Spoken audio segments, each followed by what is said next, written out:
This is CGTN, China Global Television Network.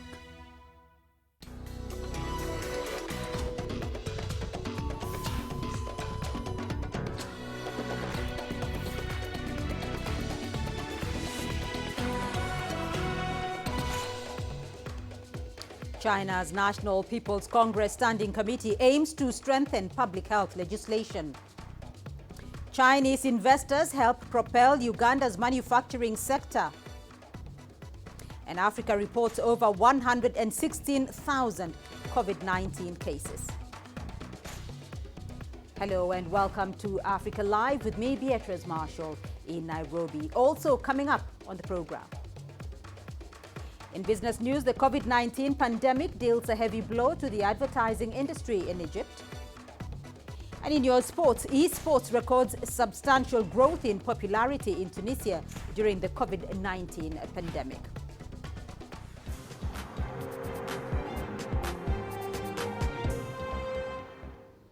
And let's begin in Beijing, where China's legislature, the National People's Congress, has held its second plenary meeting. President Xi Jinping joined lawmakers as they listened to work reports by the NPC Standing Committee and the country's high-ranking judiciary officials. Lu Wei has more. Public health, China's ban on wildlife consumption, and safeguarding order in Hong Kong and Macau were the most prominent themes as Li Zhanshu, chairman of the NPC Standing Committee, delivered his work report. Li said since the beginning of the COVID-19 outbreak, the NPC Standing Committee has provided legal support for anti-epidemic efforts, as well as a series of measures to boost the country's economy. In the annual work report, Li also noted a decision to completely ban the illegal trade and consumption of wildlife and reached out to the public to clarify epidemic prevention and control laws. Li added that China's top legislature will work to safeguard the constitutional order in Hong Kong and Macau special administrative regions in accordance with the constitution and the basic laws of the two regions. Li also stressed the importance of establishing a sound legal system and effective enforcement mechanisms at national level for safeguarding national security in the two regions. The Constitution and Law Committee of the NPC on Monday deliberated a draft decision on the national security law for Hong Kong. A statement issued after the committee meeting said NPC deputies unanimously supported the draft decision, describing the outcome as a high-quality legislative bill. For 2020, Li said the NPC Standing Committee should push forward poverty alleviation efforts, building a moderately prosperous society in all aspects, and coordinating epidemic control as well as economic development. Lu Wei, CGTN. China's top legal bodies have also released details showing how the country's business environment has greatly improved. The presidents of the Supreme People's Court and the Supreme People's Procuratorate delivered their respective work reports. They show how China's judicial procedures top the World Bank's 2020 Business Environment ranking. The reports also detail progress in the protection of juveniles, with more than 4,000 cases of school bullying settled in 2019. They also point to China's success in dealing with cases of violent crime, as well as handling those involving self-defense. From 1999 to 2009, we have seen an annual 4.8% drop in the number of violent offenders.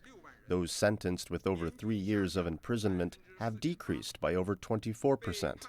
This shows China's public security has been constantly improving, and our people are feeling a sense of security.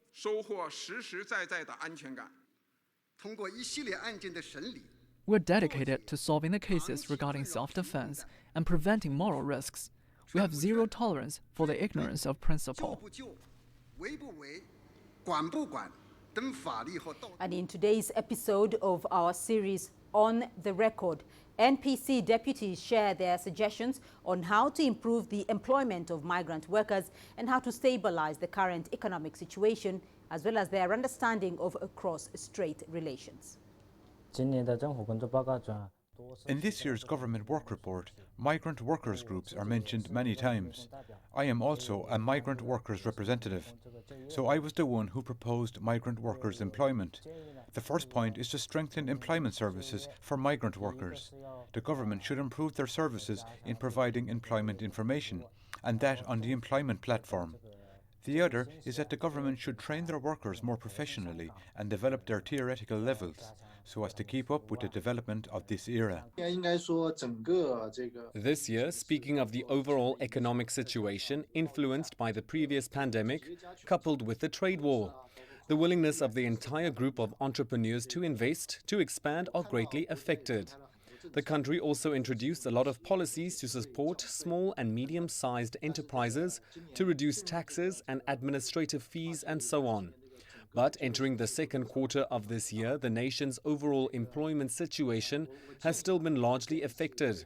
So I propose that the National People's Congress further implement the cutting of taxes and administrative fees and further support the development of small and medium-sized enterprises. Because as long as small and medium-sized enterprises can live well, can further expand the scale, then employment will not be a problem. Employment is not a problem, then consumption will be further protected, which forms a positive cycle. The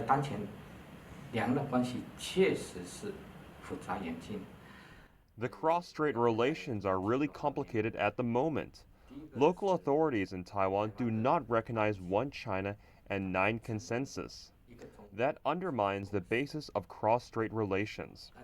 Also, especially on the internet, Taiwan's smear campaign against the mainland is heard by many people in the mainland. This has affected their perceptions on Taiwan. Mainland compatriots have always been friendly to Taiwan compatriots, but the constant smear has changed their perspective, which is a natural consequence. Now many people on the mainland have lost patience with peaceful reunification. China is playing a key role in enhancing the manufacturing capacity of African countries. That has helped many nations on the continent record a steady economic growth over the last decade. In Uganda, the Manufacturing Association says the increasing number of Chinese factories is helping industrialize the country. Chinese investors have established industrial parks in different parts of the country. CGTN's Isabel Nakiria has that report. Paul Zhang came to Africa 2 decades ago. He lived in Tanzania for 2 years, but when he visited Uganda, he never looked back. When I arrived to Entebbe, whoa, amazing. Good weather, beautiful lake. And another good thing, people very friendly. Then I decided, I do business here. Paul runs a chain of businesses in Uganda. They range from real estate to the hospitality industry, but his passion is in manufacturing. He produces a wide range of products from steel to plywood, bulbs, apparel, electricity cables and mattresses. People sleeping in the, use timber and grass build a house. Me also have question. Paulo Zhang, asking myself, why not to make steel? In China, make everything. They have enough technology, enough equipment. Then I got another friends. Come to Uganda. We to do business. Now you can see everywhere. People build a house. You know why? Price. Good quality, also good price. If too expensive, people no money to buy. A 2019 report by a local research firm, Accord, shows that by the end of 2017, Chinese companies had invested over $4 billion in Uganda. The government offered them free land to set up industrial parks in the central and eastern part of the country, bordering Kenya. The Ugandan president also ordered that investors be given preferential treatment, including tax breaks. I'm not interested in taxes of factory owners, direct taxes. I'm not interested. Direct taxes. That's why we give you tax holiday of 10 years. You just bring a factory, bring the machines, and start producing. The same research report by Accord showed that by the end of 2017, 18,000 jobs had been created by Chinese companies for Ugandans.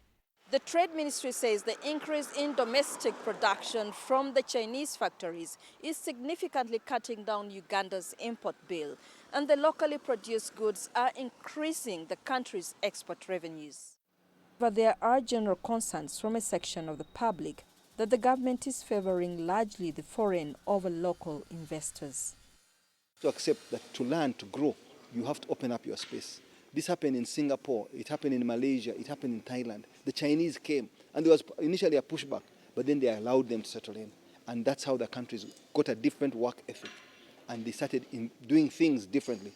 Their manufacturing base transformed radically. So we can do it as a country. But for now, Paul Zhang is thinking about his next big project, a car assembly plant that will build brand new vehicles for both the Ugandan and export markets. Isabel Nakiria, CGTN, Kampala, Uganda. South Sudan's government has credited China as the biggest contributor to the development of health infrastructure in the country. Beijing is in the final stages of the modernization of Juba's teaching hospital at the cost of $33 million. CGTN's Patrick Oyet reports. The World Health Organization says South Sudan has one of the most underdeveloped health sectors in the world. A country of about 11 million people has only 15 poorly equipped hospitals. Juba is receiving assistance from China. Canada, through the World Health Organization, is also improving health infrastructure in South Sudan. China has undertaken the modernization of the country's biggest referral facility, the Juba Teaching Hospital, which is receiving $33 million. The project is in its final stages. After this completion of phase 1, we are very excited to also see the kick-off of phase 2, such that we complete the policy of expanding and modernizing Juba Teaching Hospital as soon as possible, such that we are fully equipped with all necessary equipment for medicine in South Sudan. The construction of the modern emergency and gynecology wards is now completed. China has also donated medical supplies, including anti-malarial drugs. Beijing is promising more support for South Sudan's health sector. For the years, we have been building the capacity of the medical teams here. And so far, there's a large number of people already received the training in China. And we are supporting the building of the disease control system in South Sudan. We have sent an expert team to South Sudan a few months ago, and they gave very professional advice and suggestions to the South Sudanese government. The Chinese medical team in South Sudan is providing on-the-job training for South Sudan's doctors and nurses. The Chinese medical team here has been conducting routine outreach programs across the country, but since the outbreak of COVID-19 pandemic, that program is now suspended. Beijing has also donated medical supplies, including personal protective gear, face masks and testing kits to South Sudan to help deal with the coronavirus outbreak. Our bilateral relations between the Republic of South Sudan and the People's Republic of China have grown to maturity. And not only on this, but on many aspects that we are seeing as a country. China has stood with us in our difficult time. China says its medical personnel will continue to share information with their South Sudanese counterparts. Beijing says it is working to build a world-class laboratory for South Sudan. Patrick Oyet, CGTN, Juba, South Sudan.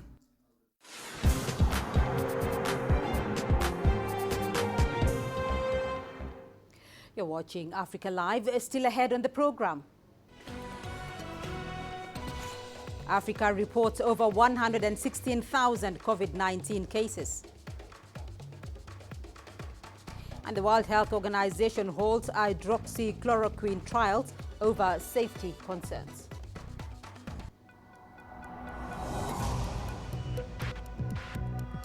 Each day, there are millions of stories. Each one can open new perspectives, new possibilities. Wherever you look, We are there to see, discover, explore. We put the pieces together to find what really matters to you, all around the world, all around the clock. Our reporters are at home across the globe. From our headquarters in Beijing and production centers in Washington, Nairobi, and London, China Global Television Network. Stories from across the globe, reaching people across the globe.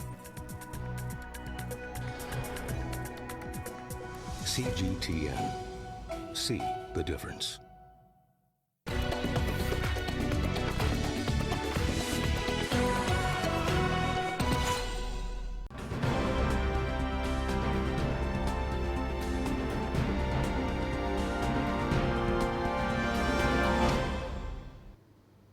In Africa, the number of COVID-19 cases have now surged to over 116,000. More than 3,400 people have succumbed to the disease. Meanwhile, countries across the continent are reporting that about 46,000 people have recovered. In Uganda, private cars are expected back on the roads, and shops and restaurants are to reopen as the country gradually moves towards easing of restrictions. Authorities are, however, calling on the public to exercise caution as 10 new cases were confirmed in the country on Monday, a majority of them detected at border points. Several truck drivers have been arrested after escaping from coronavirus testing centers along the country's border with Kenya after they tested positive. Mozambique, on the other hand, has reported its first COVID-19 related death of a 13-year-old boy. The Southern African country has also reported 15 new cases, bringing its total in the country to 209. South African President Cyril Ramaphosa, while announcing the planned easing of some lockdown measures, has warned that the outbreak is likely to get worse in the country.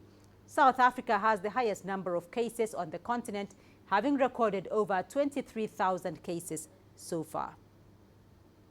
And like Madagascar, Senegal has also embarked on the production of medicine derived from Artemisia, a medicinal plant originating from China that is currently being considered as a possible cure for COVID-19. To date, Senegal has over 3,000 reported cases of the virus, including 35 deaths and more than 1,000 recoveries. Senegal has joined the race against time to find the ideal remedy to treat the COVID-19. It's producing a herbal tea made from the Artemisia plant. The Artemisia leaves are first dried before being transported to a processing plant about 50 kilometers from Dakar. Women at the factory sift through the leaves, which are later put into capsules or tea. In the early days of coronavirus, we saw our production as well as our sales increase because there are many people who are already familiar with this plant and its effect on strengthening the immune system. We went from an average production of 3,000 to 4,000 packs per month to 2,000 packs per day. We can say that the demand is still there and that today the scientific world is very interested in Artemisia. Après l'annonce du président malgache, passé de 20 paquets à 300 paquets par semaine, et puis dès que le président Sales have really gone up. Initially, we went from 20 packages to 300 packages per week. Then we went from 300 packages per week to 300 packages per day. I had one client who complained at the beginning of fever, itchy throat, and so on, and she was very upset. But after taking the Artemisia capsules, within 24 hours, the symptoms had completely disappeared. Le stock se vide, c'est incroyable, assez incroyable. According to some scientists, Artemisia is a plant that eradicates 98% of malaria, bilharzia, and certain skin diseases. However, clinical trials are yet to be conducted to evaluate its effectiveness and determine its adverse effects on the human body in relation to the coronavirus. Un comité scientifique a été monté. Here in Senegal, a scientific committee has been set up and has already presented a research protocol for the validation of this plant. Protocol has been submitted to the Ministry of Health, and we're just waiting for the authorization of the ethics committee for its validation. Then we will be able to start the tests first in the laboratory and continue with clinical trials on patients on the basis of informed consent. The WHO has warned that there's no proof that medicine derived from the plant can cure COVID-19. As people await the official decision on whether to continue clinical trials of Artemisia, they continue to obtain the capsules and tea products as a preventive measure. Chamgono, CGTN. Now, as the continent marked Africa Day on May the 25th, South African President Cyril Ramaphosa has paid tribute to the continent's handling of the coronavirus pandemic. Africa has registered over 100,000 cases in just over 3 months. 40% of those infected have recovered, but 3,000 coronavirus-infected people have died so far. CGTN's Julie Shire reports. African states have faced tough choices since COVID-19 reached the continent. It's kept mortality rates low due to closing borders and limiting business activity. But as Africa Day is celebrated, the continent is cautiously optimistic about its achievements. I think we've done well given the numbers we have, and one hope and really pray that these numbers will be maintained. We won't have massive numbers in terms of those contracting the disease as well as those who are dying from it. Therefore, I think leveling the cave, it's a key issue. Active testing and tracing has been a key element in the response. African industries also stepped up to produce medical equipment as global stocks dwindled. Africa needs to be celebrated for being proactive and not taking up the position of vulnerability, of not taking up the position of, okay, we are all suffering, while you guys are dealing with your tens of thousands of deaths, think about us. I think that it's a sign of a new dawn for the African continent. There's also been a flurry of scientific research. South Africa is carrying out antibody and vaccine studies. Senegal has created rapid testing kits, and Madagascar is looking into a cure. They found it, they took responsibility for it, they applied it to their citizens, they got the results, and they decided to share it with the world. It is this kind of proactiveness from the scientific communities across the world that helps to find disease solutions to diseases of this nature. So yes, on Africa Day, we must salute Madagascar for that. We need to salute Senegal for developing test kits at less than $1 that they could use to share with the rest of the continent. The bigger question for us today is that to what extent can we use modern medicine led by the Western world, but at the same time ensure that we educate our people to use our own traditional medicine with a clear understanding that our traditional medicine needs to go through a rigorous testing, scientific testing. There's still a long way to go in fighting this pandemic, with African countries expecting the peak to be months away. For now, some countries are slowly being reopened to allow people to go back to work and to limit the economic damage caused by COVID-19 lockdowns. Julie Shire, CGTN, Johannesburg, South Africa. Schools in Cote d'Ivoire have officially reopened as the country eases measures against the coronavirus pandemic. On Monday, thousands of teachers and students were carried by buses back to their boarding schools outside Abidjan.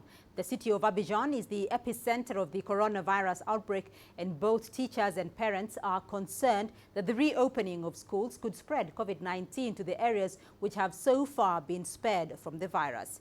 CGTN's Tulisha Balala has the story.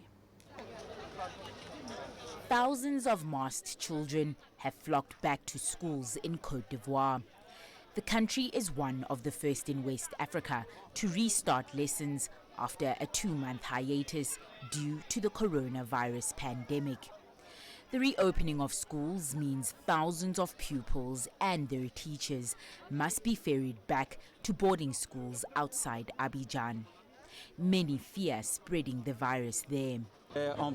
We leave worried because we don't even know if we have the coronavirus ourselves, and we don't know if the kids are infected over there either. It's really hard. We leave very worried. We came to check how it is going. Are the measures really followed? How our children are being taken care of? It's really important. That's why I'm here this morning. Cote d'Ivoire has over 2,400 infections and is yet to contain the virus.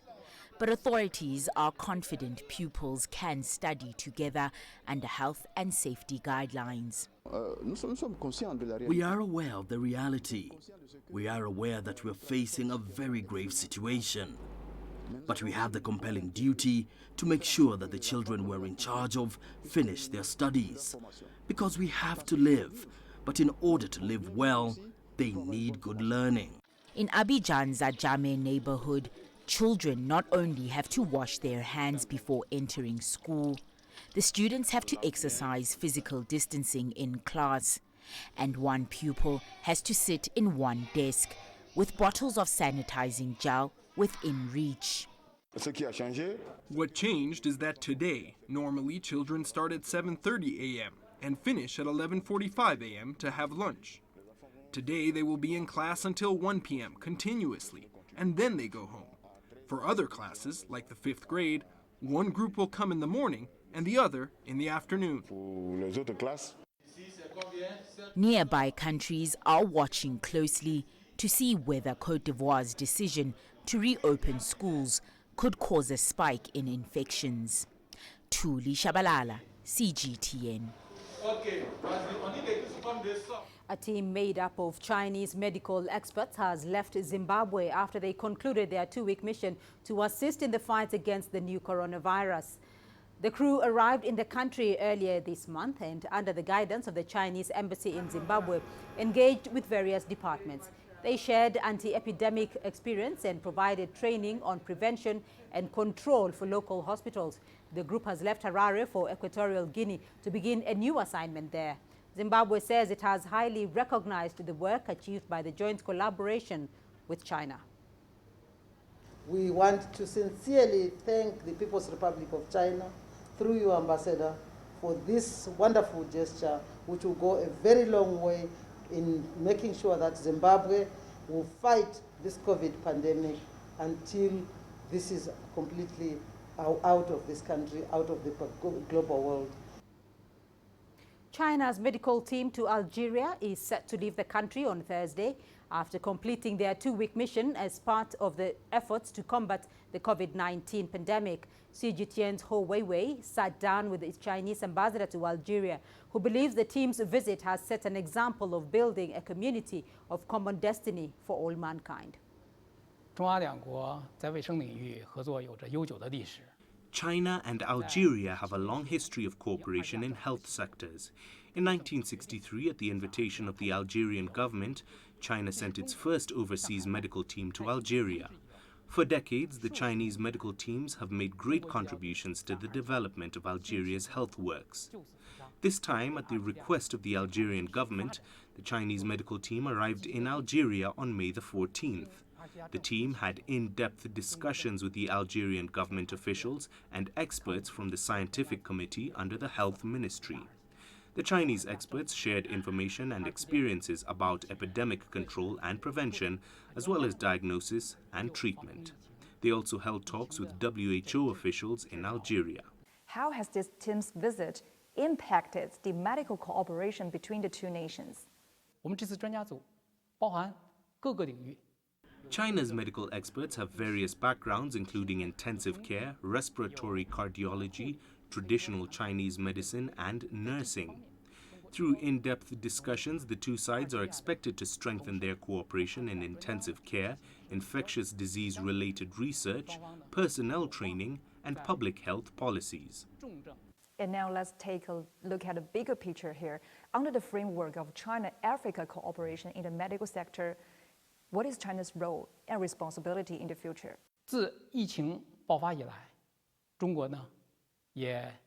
Since the outbreak of the pandemic, China has been concerned about the situation in Africa. At the 73rd World Health Assembly, Chinese President Xi Jinping announced a series of initiatives, such as establishing a cooperative mechanism of its hospitals to pair up with 30 African hospitals and to accelerate the building of the Africa CDC headquarters. These initiatives will undoubtedly contribute to the development of health services in Africa and strengthening China-Africa health-related cooperation. I believe that with the joint efforts of both sides, China and Africa will set a good example in building a community of common health for mankind. The World Health Organization says it has temporarily stopped clinical trials of the controversial anti-malarial drug hydroxychloroquine. In an effort to find new treatment for COVID-19, the WHO had been studying thousands of patients who were taking the drug to treat the virus. But it halted the trials after a report in the medical journal The Lancet found patients receiving the medication were dying at higher rates. U.S. President Donald Trump, a vigorous promoter of the drug, said on Monday that his 2-week course had just finished. There's still no approved treatments for COVID-19. A U.S.-based biotech company says it has started a phase 1 coronavirus vaccine trial with financial support from a group backed by Bill Gates. The trial is taking place in Australia, involving about 130 people aged between 18 and 59. If it is successful, the Maryland-based company will follow up with trials in more countries. Meanwhile, Dow futures jumped more than 200 points on Monday on hopes of a coronavirus vaccine. Hong Kong Chief Executive Carrie Lam has explained the importance of a proposed national security law for the region and said it has support from many residents. Safeguard on establishing and improving a legal system and enforcement mechanisms for the Hong Kong CR to safeguard national security. In the past few days, I've seen much concern expressed by the various sectors in the community, including businesses and the general public. I see that many people in Hong Kong support this particular effort. They fully understand the need to take up this task of safeguarding national security at the national level. Of course, in the past year or so, we have seen forces against the government and mainland emerging in Hong Kong. This is at the national level that this task is being taken forward. It's not against the basic law. In fact, it is improving the systems under the basic law. It is strictly in accordance with the constitution of the country and the basic law. It is to make sure that one country, two systems could be implemented in Hong Kong and we can maintain the long-term prosperity and stability of Hong Kong. And your business news is now coming up next. Here's what's ahead. COVID-19 pandemic deals a heavy blow to advertising in Egypt.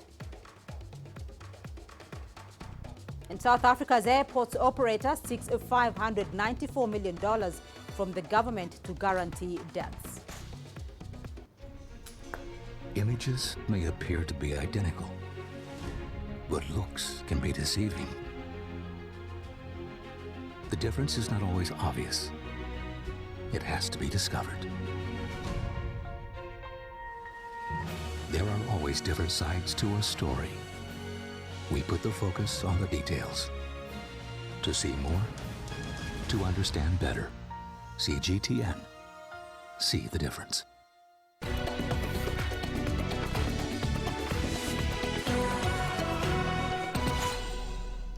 And let's turn to Egypt, where the advertising industry, which is estimated to earn $500 million of annual revenues, has been hit hard by the coronavirus pandemic. The industry had been experiencing a boom over the years, with the lion's share allocated to out-of-home advertising. But like the rest of the country, the business has been deeply affected by the outbreak, with billboards' occupancy rates falling by more than 50% in the past 2 months. Adil Makhroui has more. In recent years, outdoors marketing has been a booming industry, with revenues in 2019 exceeding $300 million. This year, however, the COVID-19 pandemic has taken away the vibrant colors these billboards gave to Cairo's landscape. The streets of the Egyptian capital spells it out to any observer that there is a crisis in outdoors advertising. It's the biggest market in the Middle East, but after years of solid growth, it's been seeing the worst hit in recent months. The year didn't start well, and the COVID-19 crisis added momentum to this decline. Actually, April, the vacancy reached 52%, bearing in mind that 47% occupancy isn't 100% campaigns. So actually the occupancy can be reflected into 27% in January and April. And in May, it declined to 45%, which represents like 25% of real money. And for an industry with high running costs and little revenues, many companies are near bankruptcy. In our case, I think we might be able to survive for another 2 months. Other businesses actually didn't survive now, and it might be their last month to be able to pay their employees any salaries. In Ramadan, TV was really hit hard. With a 30% decline in TV revenues and more than 50% for out-of-home, Egypt's $500 million advertising industry is collapsing, dragging with it many supporting service providers. The most affected stakeholders are the day-to-day employees. And these are the guys that usually they install the messages on the billboards. These are the most affected stakeholder in the out-of-home business, because if you don't have a message to install, then they don't get paid.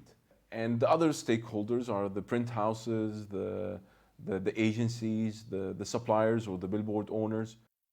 The Federation of Egyptian Industries is in negotiations with the government to waive licensing fees, which is almost 50% of the billboard's running cost. This step could make stakeholders breathe a bit under the pandemic and sustain through the crisis a little longer. Adil Mahroui, CGTN, Cairo. South Africa's airport operator needs Treasury support to finance up to $594 million of new debt by 2025. That's according to a statement released by the state-owned company. Since late March, when South Africa declared a state of disaster to contain COVID-19, major domestic airports such as the continent's busiest OR Tambo in Johannesburg have closed. CGTN's Jolisa Njamela explains. Aviation is one of the sectors that have been hardest hit by the coronavirus outbreak, and that sector's financial health and stability depends on air passenger volumes. The Airports Company South Africa, or AXA, is a state-owned entity that manages South Africa's 9 biggest airports. Those include OR Tambo International in Gauteng, Cape Town International in the Western Cape, and King Shaka International Airport in KwaZulu-Natal. The national lockdown, which began on the 26th of March, has had a number of major effects on AXA. All domestic and international flights have been cancelled. The only activity has been the repatriation of foreign nationals from South Africa and the repatriation of South Africans abroad. AXA is not different from the rest of other companies that were hit by this coronavirus. And I guess with the airline industry being at halt at the moment, it is very much in the same line with everybody else in the industry. So I guess they are proactive and they are predicting that there wouldn't be any frequent transport that would be moving in between countries and domestic and regional as well. AXA is one of the struggling state-owned companies that rely heavily on government bailouts. Critics often point out that the bailouts are a strain to the public finances. The entity says it needs up to 11 billion rand in government guarantees over the next 5 years in order to obtain bank loans to continue operating. With regard to the airlines that are operating in South Africa, we know they are battling, the biggest being South African Airways, and then the second one that is also under business rescue is Comair. And you would realize that the possibility that those airlines coming to start flying may not happen immediately, may take a little bit of time. So that will take a bit of a knock on their operations, because these are their permanent clients that AXA have. And surely it is proactive steps that they are trying to do to protect the business and make sure that AXA is a viable business going forward. Although AXA expects that it would be able to repay loans once flight operations start to expand again, it foresees that banks will not be willing to lend it money at the moment unless the loans are backed by some form of government guarantee. If they were to look at acquiring funds, they probably better off going to the BRICS Bank because, as you know, South African economy has been, the rating agencies have been downgraded South Africa. So chances of going to the lenders and ask for money, chances are very much slim. The company is still evaluating its options to ensure cash preservation. There will be no recruitment for the next 3 months. No incentive bonuses will be provided for, and only essential expenditure for the year will be allowed. Yolisa Njomela for CGTN in Johannesburg, South Africa. The capital city of Cote d'Ivoire is slowly opening up after the government relaxed restrictions following the COVID-19 pandemic. Bars and restaurants have reopened for the first time since March. And while there is a breath of fresh air for most Ivorians, restaurant owners are still counting their losses. CGTN's Terry Wangare reports. For months, people have been celebrating special occasions virtually at home due to the coronavirus pandemic. But last week, President Alassane Ouattara eased restrictions and allowed for the reopening of restaurants, bars and open-air eateries known as maquis. Ivorians like Lorraine Greer are now able to celebrate birthdays outside with their loved ones. I am happy because the restrictions have been eased a little and I've been able to make contact with my friends and renew the links between us that were lost in a way. But the restaurant owners are not celebrating just yet. They have to recoup losses dating back to March when Abidjan went into a partial lockdown and imposed a curfew.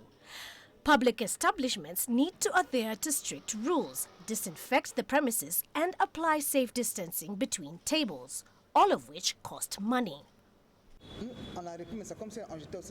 We started up again, but it's like we're throwing the key under the mat. We have no stock. Each morning when I come in, I get a bit from the market so we can start up again. We reopened on Monday. We should have reopened on Friday, but I couldn't because we had to disinfect the place. It costs money, but we managed to do it, and so we opened Monday. But it's hard. It's hard because we don't really have the means to start again. Even at the normally busy and bustling maquis, the mood is timid. For those who dare to go out, it is a breath of fresh air, a break from the monotony and loneliness of confinement. It feels good because being confined is not very pleasant. It really isn't. And when you go out and meet everyone, it's cheerful. It feels good. It really feels good. First of all, it's joy. And we hope that we'll be able to keep this atmosphere. And why not? I mean, find a way. Once we conquer the illness, everything will get back to what it was.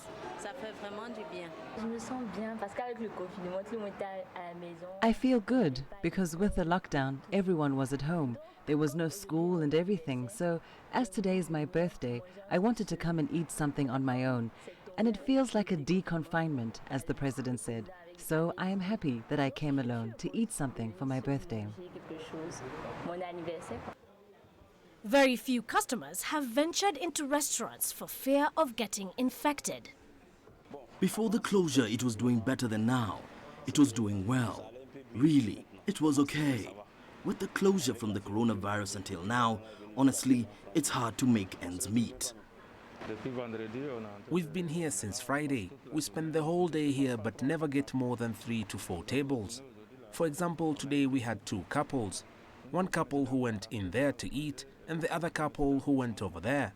There is a girl who came to ask for a takeout but in the end decided to eat here.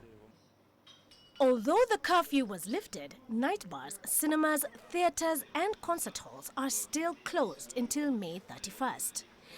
Music is not allowed in public places in order to limit the number of people going out and to control the crowds. The government says it wants a gradual return to normal as it assesses the progress of the pandemic in Cote d'Ivoire. Terry Wangari, CGTN. COVID-19 has wreaked havoc on thousands of businesses, both large and small, across the globe. However, it is not all doom and gloom for some. CGTN's Nick Mudimba takes a look at how this global health crisis has become a boon for software developers and engineers. As the day starts, it's business unusual for Jeremiah Dindi, a software engineer. A lot has changed nowadays as more and more people work from home. The demand for the services of software developers is on the rise, largely from clients seeking innovative solutions during these COVID-19 times. We are proving to be resilient because of the nature of the situation right now. There's a need for contactless interactions, but people still need the services as usual. So there's an increased demand of the platforms to avail that for people to be able to provide the services, to provide the products remotely or, contactless.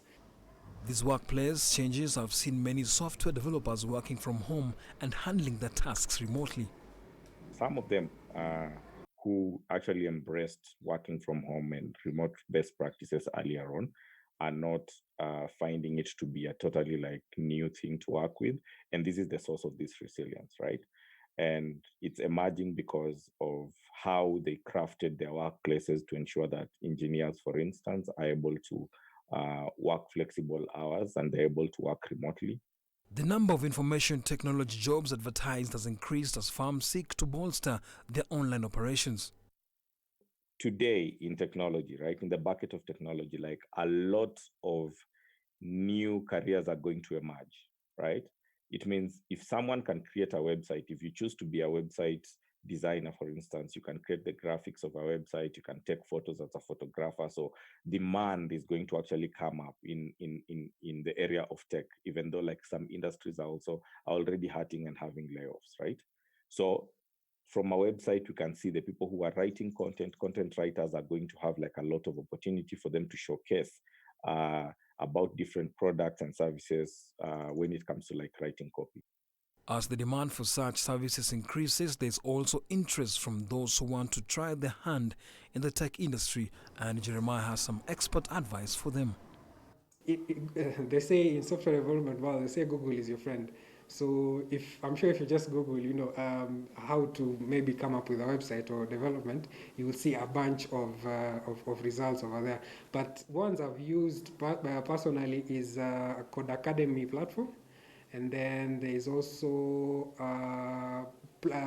players like Oracle who have been graceful enough during this period to give their platforms for a period of time, a limited period of time for you to be able to learn or to get the skill for free. Otherwise, these resources are normally paid for.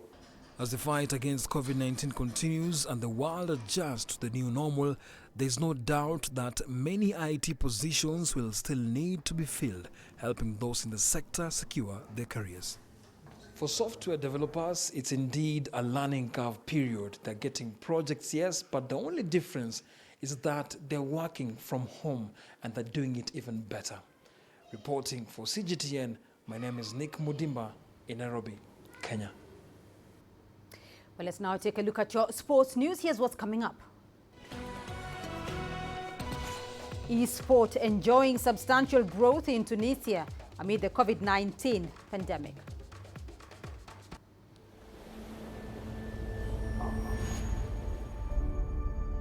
How would you create your legend? On the fields, on the tracks, in the arenas of Africa. Were you born to be a player? Could this moment be yours?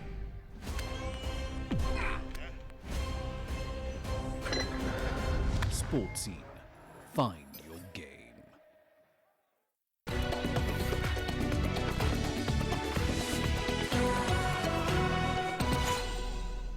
And we begin with some sad news. A former AS Roma youth player, Cameroonian Joseph Bouasse Perfection, has passed away after suffering a heart attack on Sunday night.